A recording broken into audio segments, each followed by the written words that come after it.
Olá, bem-vindos a mais uma edição do programa Fatos em Foco com Dielson Mendonça, que hoje é dedicado ao movimento de resgate da cultura eminentemente caririense.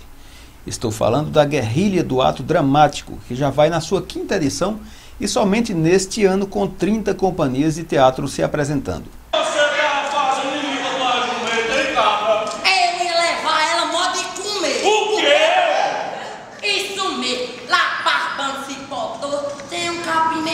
E ela tava com No programa de hoje estarei conversando com o seu fundador, o dramaturgo Cacá Araújo, que fala sobre a história do movimento, as dificuldades e os recentes conflitos entre a guerrilha e a Mostra Sesc Cariri de Cultura. No Fatos em Foco de hoje, que está começando agora pela TV Chapada do Araripe.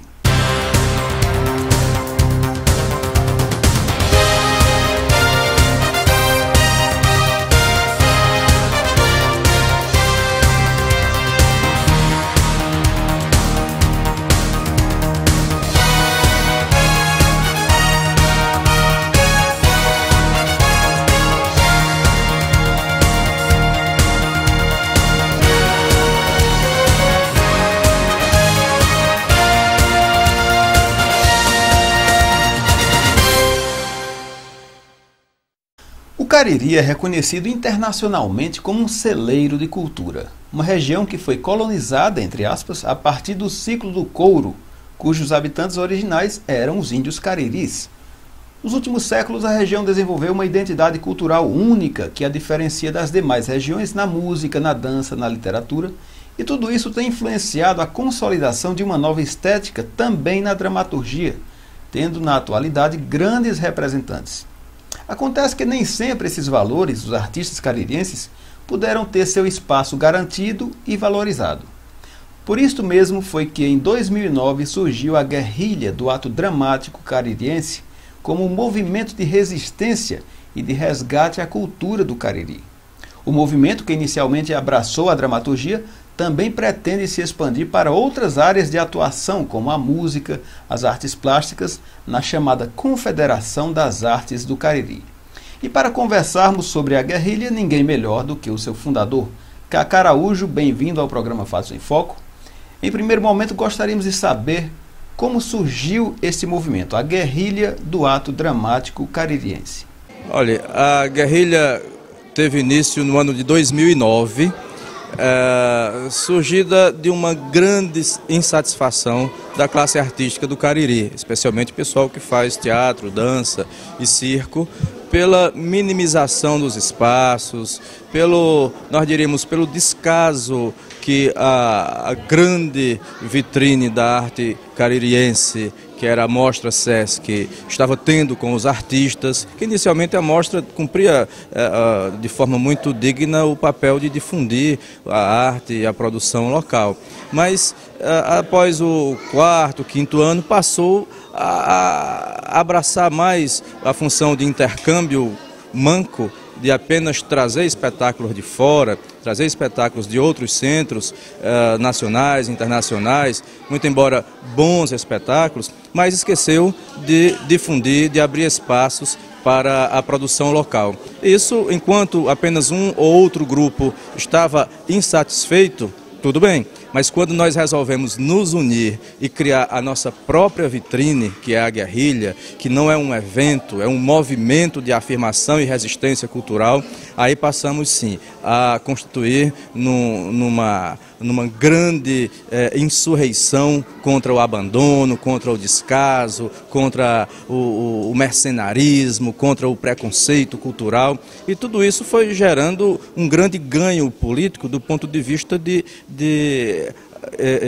e aglutinando grupos e companhias que pensavam e que sofrem dos mesmos problemas. E chegou ao ponto de hoje, na nossa quinta edição, a gente ter um volume e uma influência, nós diríamos até, avassaladora. Porque eu quero ficar em pé, e bem em pé, com a falar do princípio do seu delegado que me deixou fui.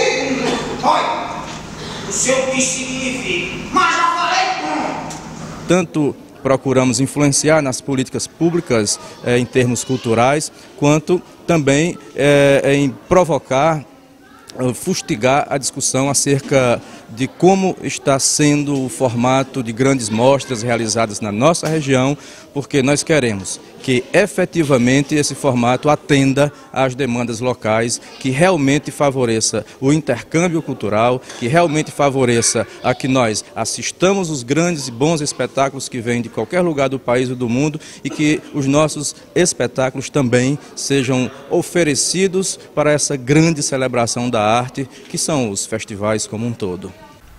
Agora, há um interesse também por parte da guerrilha em fazer o intercâmbio de artistas entre as diversas regiões do Brasil?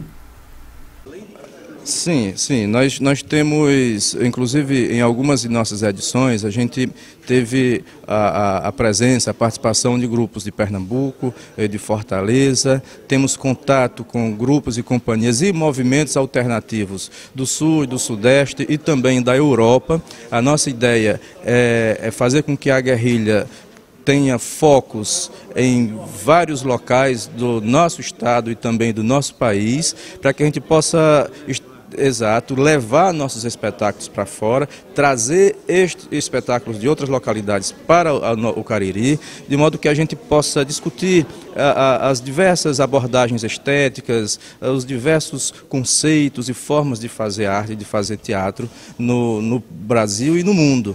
Nós não concebemos, repetimos, não concebemos e nem admitimos que se utilize recurso público para favorecer qualquer que seja o segmento, qualquer que seja o grupo, por melhor e mais conceituado que ele possa ser em nosso país. Nós queremos que todo artista seja tratado de forma igual, de forma respeitosa, para que a gente possa fazer florescer a arte e ofertar ao nosso povo da forma mais generosa e sincera possível.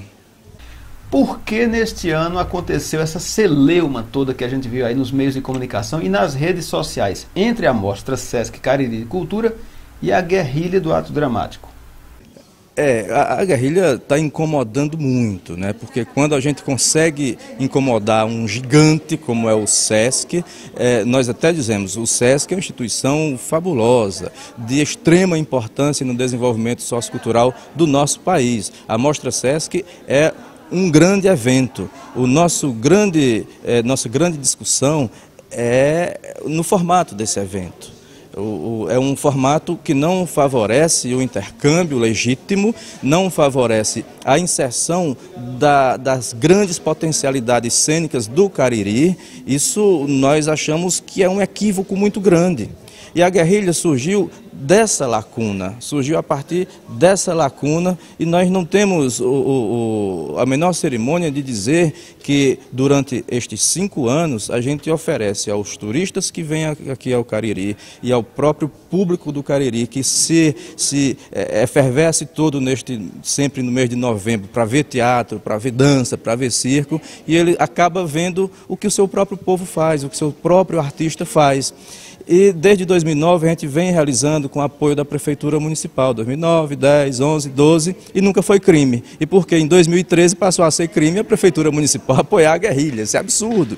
Aí nós acreditamos que tem sido um grande erro, uma grande irresponsabilidade política da parte do Gastão Bittencourt em, uma vez tentada de outras formas, tirar a guerrilha do foco, a guerrilha do período de execução da Mostra Sesc, que em nada fere aquele evento, em nada atrapalha, ao contrário, faz enriquecer a região, enriquecer a arte e enobrecer os eventos. Ele chegou simplesmente a chantagear o prefeito Ronaldo Gomes de Matos, dizendo que se ele mantivesse o apoio à guerrilha, ele retiraria a Mostra Sesc do Crato. Isso é de uma irresponsabilidade extraordinária, sem precedentes.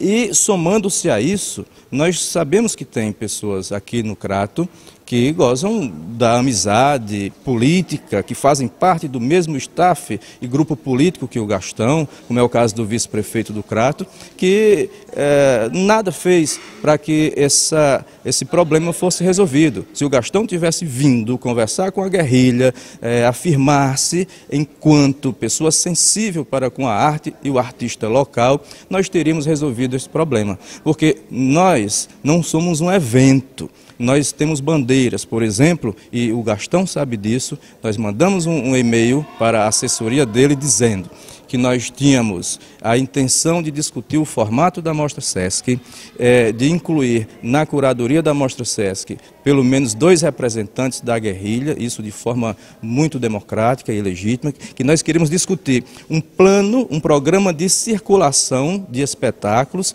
que envolvesse as companhias do Crato e do Cariri, neste grande movimento de difusão cultural que o Sesc faz, mas faz com espetáculos de outras localidades, trazendo-os para aqui. E nós queremos e exigimos a inclusão dos espetáculos do Cariri neste grande circuito de difusão cultural, que é palco giratório e outros programas que o Sesc tem, e já sabemos que é utilizado recurso público.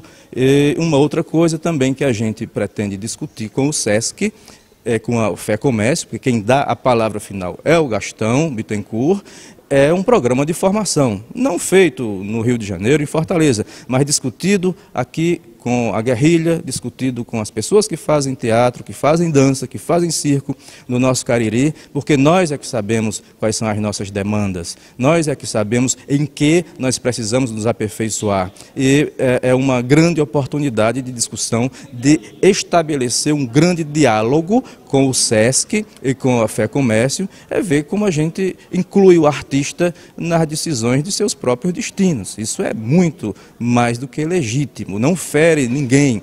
Nós não aceitamos imposição de qualquer natureza. O Gastão, inclusive, já anunciou nos meios de comunicação que em dezembro vai lançar a Mostra Sesc 2014. Aí eu gostaria de saber se ele não vai discutir com ninguém, se já está fechado, formatado, e não, se for assim é ruim, porque diálogo de voz única não existe. As vozes têm que ser múltiplas, ouvidas e respeitadas. Nós reafirmamos que a guerrilha não é um movimento contrário à Mostra Sesc. A guerrilha é um movimento de afirmação e resistência cultural, que é um caminho.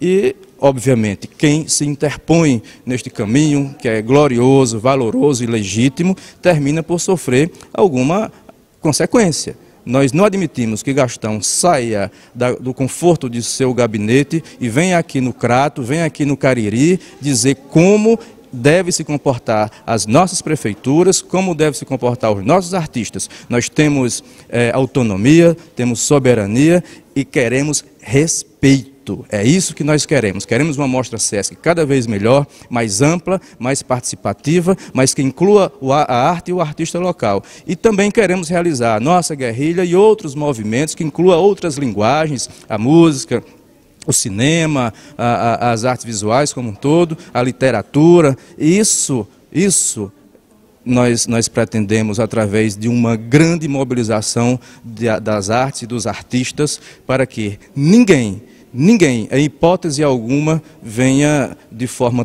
tão vil a agredir o nosso artista e minimizar a nossa arte. Como é que você vê o público que vai aos espetáculos culturais hoje aqui no Cariri? Você acha que tem aumentado, tem diminuído? Qual o panorama ao longo dos últimos 10 anos? Sim, nós temos a compreensão de que houve grandes avanços. Avanços provocados por diversos fatores. Um deles é o dinamismo da comunicação a partir dessas novas tecnologias, terminou por colocar na ordem do dia a informação ainda muito quente e as novos pensamentos, novos fazeres e os antigos fazeres também, num diálogo constante de reafirmação e de transformação. Mais público, sim, porque nós tem umas coisas, Delcio, que a gente precisa considerar. Da eleição do Lula para cá, muita coisa mudou, porque a visão de desenvolvimento cultural que o Lula colocou em prática a partir do grande ministro Gilberto Gil e seus colaboradores, como Célio Turino, que criou o programa que o Brasil tem que abraçar, que é da Rede Cultura Viva, que são os pontos de cultura, considerando as artes e os saberes desde as comunidades indígenas, quilombolas, das periferias, do hip-hop, da tradição popular, teatro, dança, música, circo, enfim, todos os saberes e fazeres que têm a ver com a alma criadora, com o espírito criador, com a cultura de cada povo nesse grande e grandioso Brasil, foi fruto assim, da atenção do governo Lula. Isso deu um grande salto, porque ele distribuiu, através do programa Pontos de Cultura, recursos que garantiam a esses pontos, que são inúmeros, milhares distribuídos no Brasil, que incluía a tecnologia digital e também o apoio às suas manifestações, sejam elas contemporâneas ou tradicionais. E fez com que as comunidades pulsassem com mais vigor. E hoje, atualmente, a gente vê que uma grande necessidade de afirmação cultural, porque esse é o caminho da soberania, é o caminho que qualquer povo, que todo povo tem que seguir para sobreviver enquanto nação. Nós devemos, sim, valorizar aquilo que nos identifica, valorizar aquilo que nos construiu, né, enquanto nação, nos constitui enquanto nação, não só as bases matriciais, mas também tudo que hoje faz parte desse grande caldeirão efervescente da cultura nacional, sem qualquer tipo de preconceito ou distinção negativa, mas reconhecendo a diversidade cultural do nosso Brasil como a nossa principal riqueza, e o que vai garantir a sobrevivência do país até em outras esferas, como a econômica também e a política, que precisa de uma grande melhorada. Agora vamos falar sobre o ator, o artista Cacá Araújo, o dramaturgo. Como foi o seu início de carreira? Você logo percebeu essa vocação para as artes cênicas? Ou isso já aconteceu muito mais tarde na sua vida? Mas eu desde da juventude, da adolescência, de criança na escola, todo mundo começa na escola, na comunidade ou na igreja, né? Nos clubes na infância, assim. Mas depois, na escola, foi onde a gente, de forma mais organizada, nas datas comemorativas, né? Fazendo teatro, poesia. Depois tive a felicidade de estudar música, estudei bateria, você sabe disso, né? Até ensaiamos a formação de um grupo de blues, de jazz, pois lá na Sociedade de Cultura Artística do Crato. E também estudei teatro lá, aí fui professor, diretor, ator. Meus primeiros professores lá foram o Ricardo Correia, um grande amigo, e Orlena Moura, que hoje continuamos juntos, né, há quase 30 anos, fazendo teatro juntos. E a gente assim, tem uma trajetória de amizade, de colaboração muito forte. Posteriormente, passei a ter contato, até porque viver no interior, rico culturalmente como é o nosso, com as tradições populares, nas feiras, depois nos folguedos, que se apresentam constantemente em momentos importantes da vida cultural da região. Isso foi fortalecendo um tipo de pensar e de fazer, de estética cultural, que fazia essa fusão, né, do tradicional com o contemporâneo. Tanto que hoje eu escrevo meus textos, eles são, a gente chama o Oswaldo Barroso chama de dramaturgia matuta, né? A gente considera dramaturgia brincante, porque a gente pega desde a linguagem do cordel, ao folguedo, na concepção corporal, na estética corporal, também a própria fala, a gente procura ter um resgate e afirmar o dialeto nordestino, que é um modo de falar muito próprio, muito singular. Então você concorda que o epicentro desse movimento acontece aqui, no coração do Nordeste, no Cariri, como um movimento de vanguarda cultural e possivelmente estaria criando uma nova escola, novas estéticas na dramaturgia brasileira? Pois é, enquanto uns pensam, Delcio, que nós estamos nos fechando no passado, a gente está reafirmando uma história, uma memória, uma identidade, procurando lançá-la de forma muito viva, de forma muito fértil, para que novas abordagens sejam constituídas a partir daí. Quando a gente vai buscar a nossa mitologia, que não é caririense, nordestina, é universal. Nós somos fruto de uma fusão de mundos. Exato, nos reisados, na literatura, nos folguedos, na culinária, em tudo. A gente vê um universo muito diversificado e amplo, num simples produto culinário, numa obra, numa pintura, numa música que é com a variação rítmica que nós costumamos ver nos grandes artistas, assim como você, como o Cleivan, o Lifanco, enfim. Nós achamos que a grande revolução, a grande salvação da humanidade vai se dar a partir do entendimento de que nós somos portadores legítimos de um passado, devemos conhecê-lo, reconhecê-lo, afirmá-lo, reafirmá-lo e a partir dele construir perspectivas lúcidas, sensatas de futuro. Porque se a gente desconhece isso, se a gente se aparta da nossa identidade, da nossa memória, nós facilmente vamos continuar sendo explorados, sendo aviltados, sendo agredidos. A gente às vezes até nem sente, né? Mas uma forma de dominar e de submeter um povo é eliminá-lo culturalmente, é eliminar a sua memória, a sua identidade, porque aí o resto é bem mais fácil, né? Você mandar Michael Jackson e Madonna, como bem disse o Ariano Suassuna, é mais eficaz e mais barato do que mandar aviões porta-bombas para invadir um país. Então, além da questão cultural, há também, digamos, um propósito social na guerrilha. É isso que você quer dizer?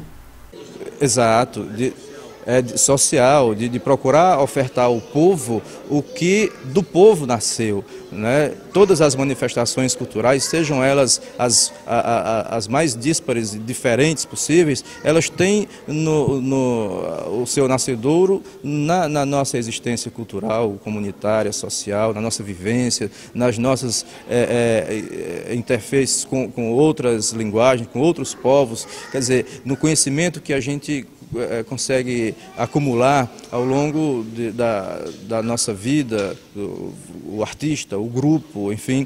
E a guerrilha, ela tem esse propósito também, de servir de âncora para que a gente possa alavancar a nossa arte, o nosso artista, sem qualquer tipo de fórmula, sem qualquer tipo de modelo. Não há um modelo. A guerrilha é um movimento de inclusão cultural.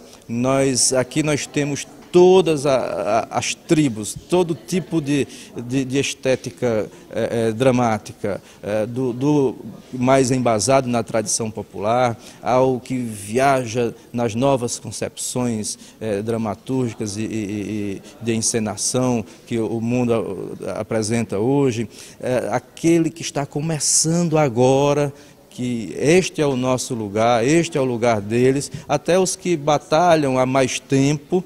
Então, essa grande celebração, esse grande encontro, faz com que a gente tenha na guerrilha pelo menos umas 5 gerações de artistas.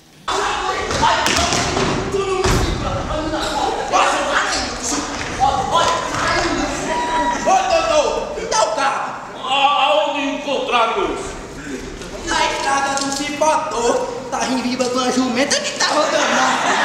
O que é que você tá fazendo em viva com a jumenta, hein, cabra? Eu ia levar ela mó de comer. O quê? Isso mesmo. Lá para Cipotô tem um capim meio vermelho e ela tava com fome.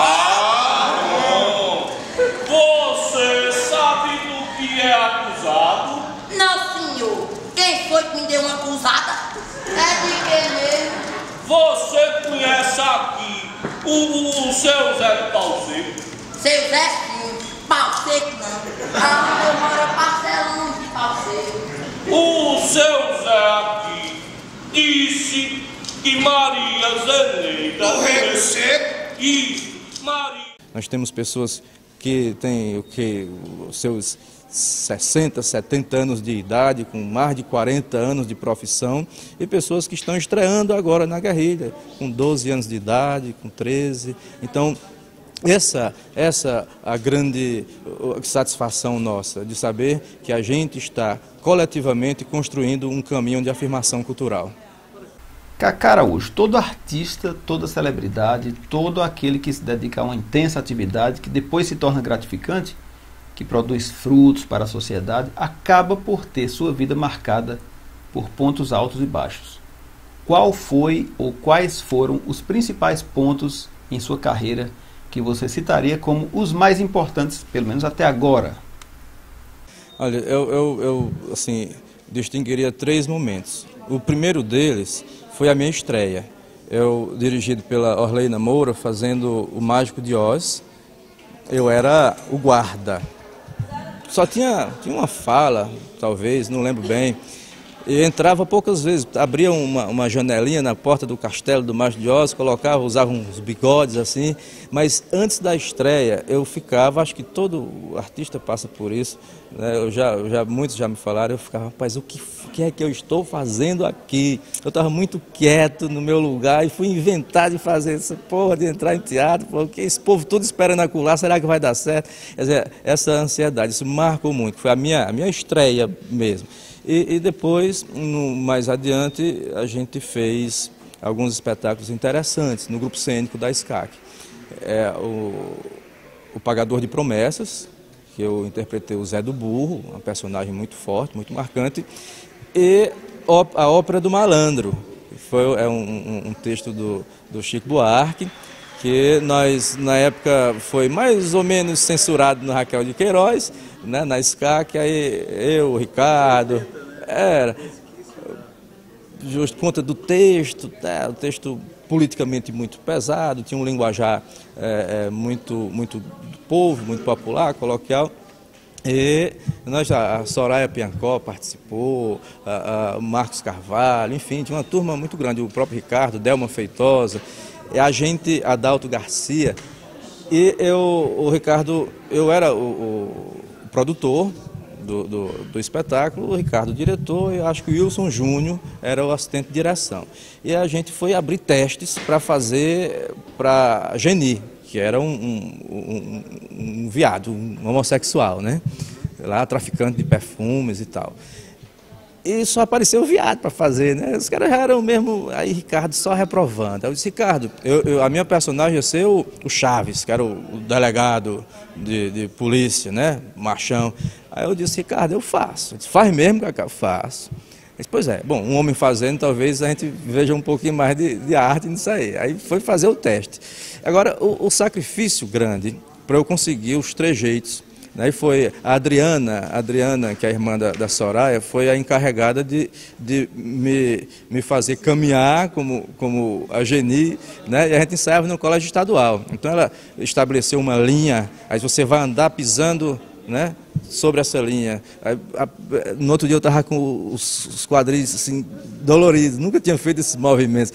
E depois como abrir o leque, como sentar, cruzar a perna, fazer tudo. E as mulheres, todas eram quem faziam esse trabalho comigo, né? Justo. E depois veio a parte do preconceito, né? Primeiro o desafio como profissional, como artista, depois o preconceito. A minha mãe, eita, mas meu filho, vão dizer que você é isso, você é aquilo. Minha namorada da época dizia, não, você não pode fazer isso. Não, mas agora tá sem jeito, eu sou artista.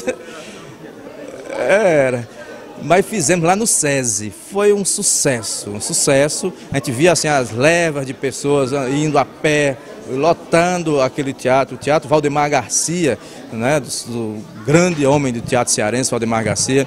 E, então me marcou muito essa personagem. E o pessoal me via na rua, que assistia espetáculo, aí dizia, ei, bichona, aí eu dava com a mão assim, não podia fazer nada, né? Ela tinha visto lá, mas foi assim, um momento muito importante, assim, de rompimento de barreiras, né, do preconceito e tal. Hoje não, hoje está muito mais fácil, apesar de ainda existir muito. No segundo. E o terceiro foi quando nós passamos a utilizar a nossa própria dramaturgia, nossos próprios textos. Eu sou o dramaturgo da nossa companhia, não é uma função exclusiva, assim, nem eu sou exclusivo disso aí, a gente pretende que outros autores escrevam para a gente encenar.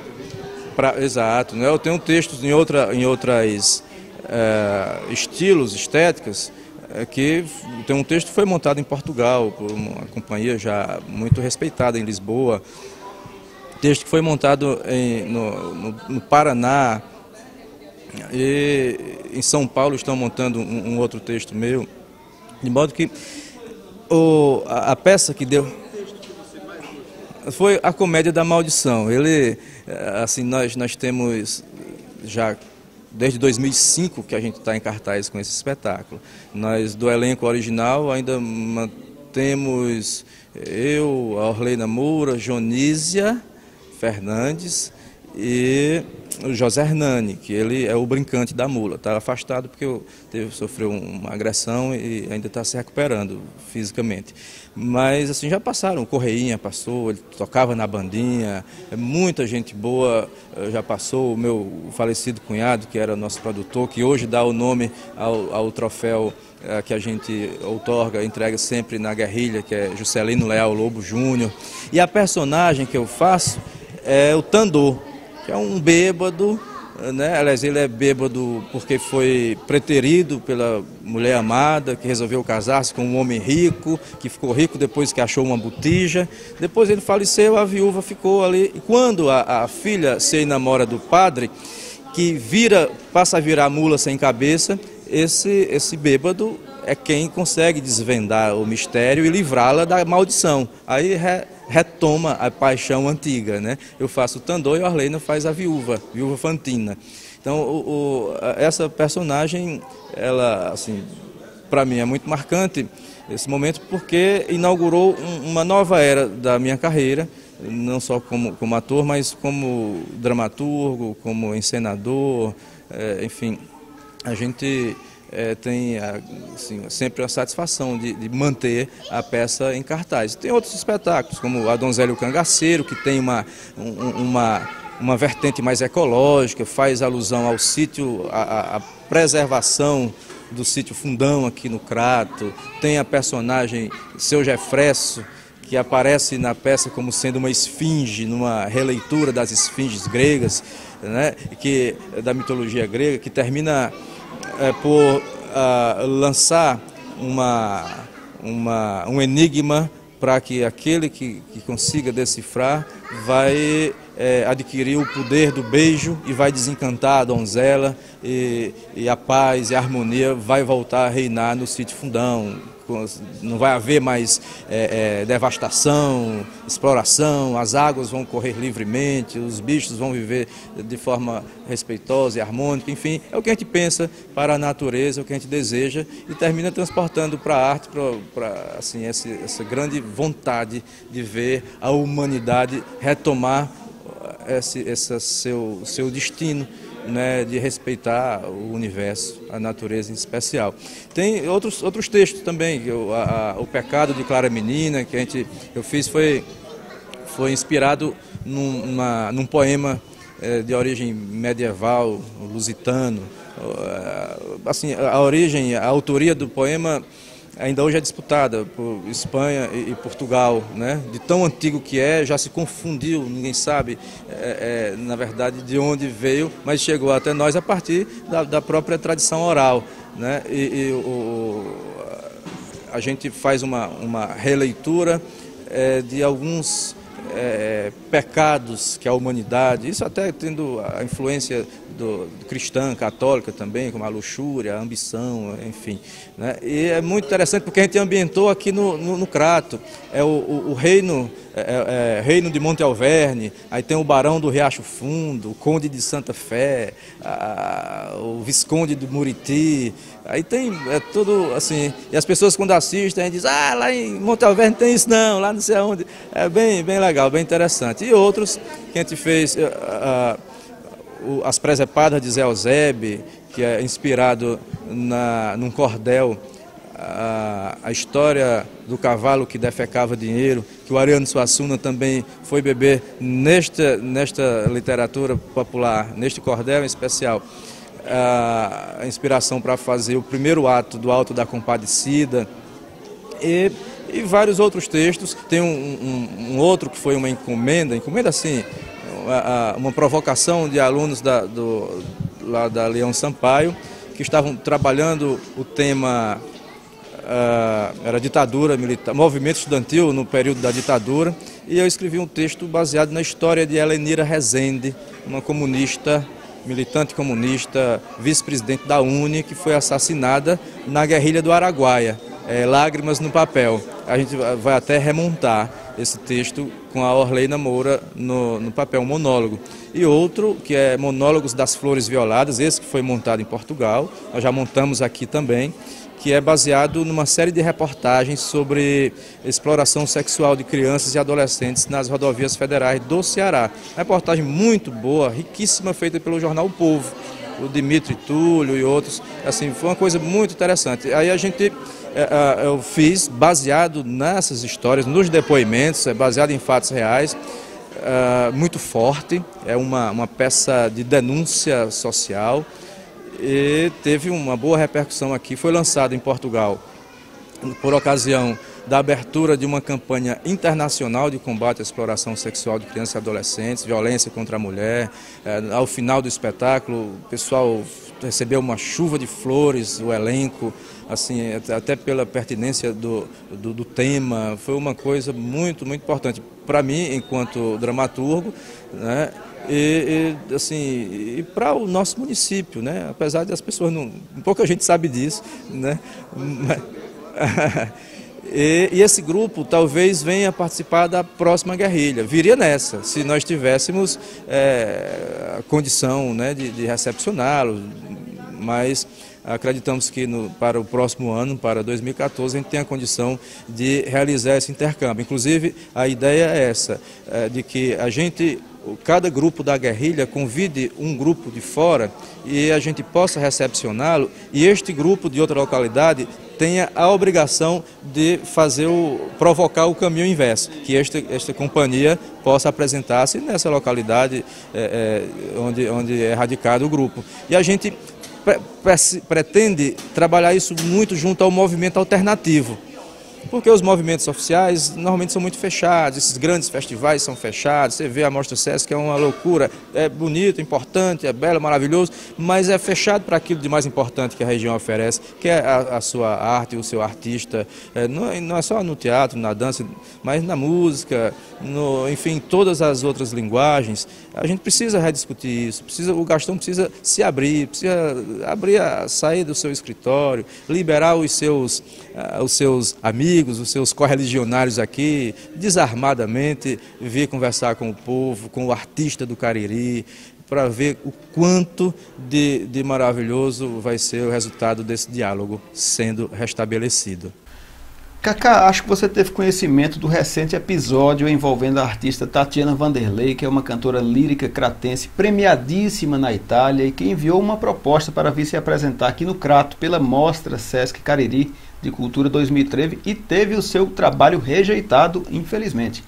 A Tatiana entrou em contato com o blog do Crato e fez um relato do ocorrido. Como você vê essa questão da Tatiana, que é um verdadeiro paradoxo, né? Já que a Mostra Sesc se propõe a valorizar as artes, uma artista caririense de renome mundial ser rejeitada dentro da sua própria casa, ou dentro da sua própria terra. Como você vê isso? Absurdo. Eu tomei conhecimento pelas redes sociais, conheço a Tatiana, ela esteve há uns 2 anos, creio, aqui fazendo uma apresentação no Teatro Raquel de Queiroz, exato, em homenagem à doutora Violeta, e na ocasião estávamos lá conversando e ela de forma muito simples, muito falando da experiência na Europa, e a gente viu assim, o quanto é importante e satisfatório para nós quando a gente vê um artista nosso brilhar em qualquer outro lugar, principalmente em centros lá no mundo, no velho mundo, onde as coisas aconteceram muito antes, né, do que acontecem aqui. Muito acirrada a competição, os valores são muito intensos e assim, eu acho que foi um grande crime que a mostra fez contra a nossa arte e os nossos artistas, não só com relação a Tatiane, mas esse é emblemático porque ela saiu daqui caladinha, quietinha, foi para a Europa, fez sucesso, não nega as suas origens e quis voltar aqui.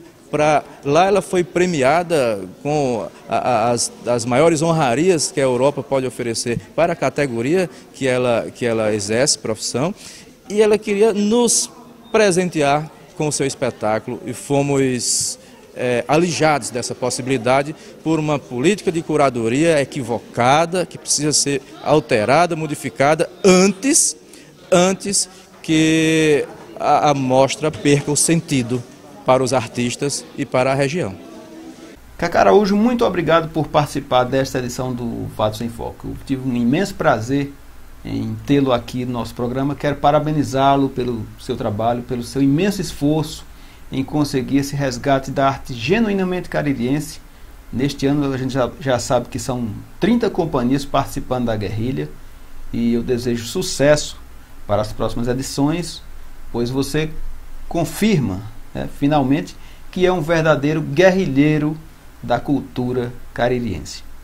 Eu que agradeço. Finalmente a honra de participar do seu programa. E assim finalizamos mais uma edição do programa Fatos em Foco com Dielson Mendonça. Para outras informações, acessem o site Blog do Crato, www.blogdocrato.com, desde 2005 registrando a história do Crato para a posteridade na internet. Até o nosso próximo encontro.